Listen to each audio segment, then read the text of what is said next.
Les vérités sont contradictoires. On peut arguer par exemple que la guerre est grotesque, mais en vérité, la guerre est également beauté. Malgré toutes ces horreurs, vous ne pouvez pas vous empêcher d'admirer l'extraordinaire majesté d'un combat. Vous voyez les rafales traçantes se dérouler dans l'obscurité comme des rubans rouges et brillants. Vous accroupissez lors d'une embuscade, tandis qu'une lune froide et impassible se lève au-dessus des rizières nocturnes. Vous admirez les symétries mouvantes des troupes en marche, l'harmonie des sons, des formes et des proportions, les énormes salves d'obus crachés par une canonnière, les rafales illuminantes, le phosphore blanc, l'éclat orange-violet du napalm, la lueur rouge des roquettes. Ce n'est pas exactement beau à voir, c'est stupéfiant, ça remplit l'œil, ça vous subjugue. Vous haïssez cela, c'est vrai, mais vos yeux ne le détestent pas.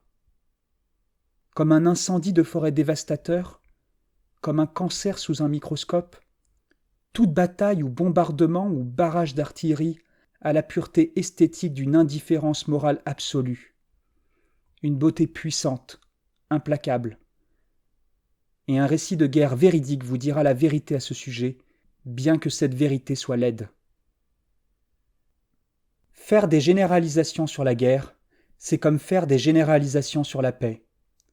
Presque tout est vrai. Presque rien n'est vrai.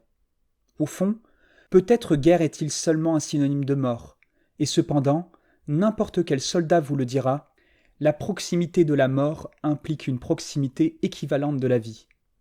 Après un combat, il y a toujours l'immense plaisir de retrouver la vie. Les arbres sont vivants. L'herbe, le sol, chaque chose. Tout autour de vous, les choses sont simplement vivantes et vous en faites partie. Et votre propre existence vous fait trembler. Vous ressentez l'intense perception de votre corps vivant hors de votre peau, la réalité de votre personne, l'être humain que vous voulez devenir et que vous devenez par la puissance de votre désir. Au milieu des forces du mal, vous voulez être quelqu'un de bon. Vous voulez l'humanisme. Vous voulez la justice et la courtoisie et la paix dans le monde, des choses que vous n'aviez jamais pensé souhaiter. C'est un sentiment d'universalité, une sorte de déification. Bien que cela soit bizarre, vous ne vous sentez jamais plus vivant que lorsque vous êtes presque mort. Innocemment, comme si c'était la première fois, vous aimez ce qu'il y a de meilleur en vous et dans le monde, tout ce qui pourrait être perdu. Au crépuscule, vous vous asseyez dans votre trou et vous regardez un large fleuve prendre une couleur d'un rouge rosé et les montagnes qui se trouvent au-delà.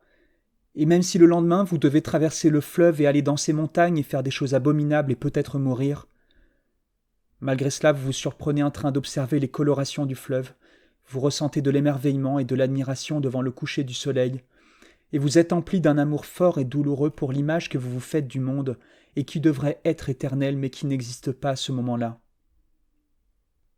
Mitchell Sanders avait raison. Pour le soldat ordinaire, du moins, la guerre a l'étoffe, la texture spirituelle d'un grand brouillard fantomatique épais et permanent. Il n'y a pas de clarté, tout tourbillonne, les anciennes règles ne s'appliquent plus, les anciennes vérités ne sont plus vraies, le bien déborde dans le mal, l'ordre se fond dans le chaos, l'amour dans la haine, la laideur dans la beauté, le droit dans l'anarchie, la courtoisie dans la sauvagerie. Les vapeurs vous aspirent, vous ne savez plus où vous êtes, ni pourquoi vous y êtes, et la seule certitude est cette écrasante ambiguïté. À la guerre, vous perdez le sens de ce qui est défini, par conséquent le sens de la vérité elle-même, et donc on peut dire que dans une histoire de guerre véridique, rien n'est jamais absolument vrai.